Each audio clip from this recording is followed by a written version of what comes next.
السلام عليكم خوتي خواتاتي، مرحبا بكم في هذا الفيديو متابعي قناة كرة رياضة. أجريت اليوم الجمعة قرعة دور نصف نهائي لمسابقة كأس ملك إسبانيا لموسم 2025-2026، والتي أسفرت عن مواجهة تجمع بين برشلونة وأتلتيكو مدريد وديربي باسكي بين أتلتيكو بيلباو وريال سوسيداد.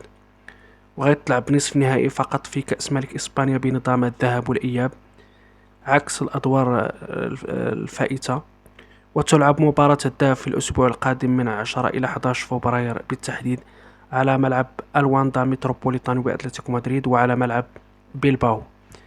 مباراة العودة الشهر القادم في يومي 4 و5 مارس على ملعب الكامب نو ببرشلونة وملعب ريال سوسيداد.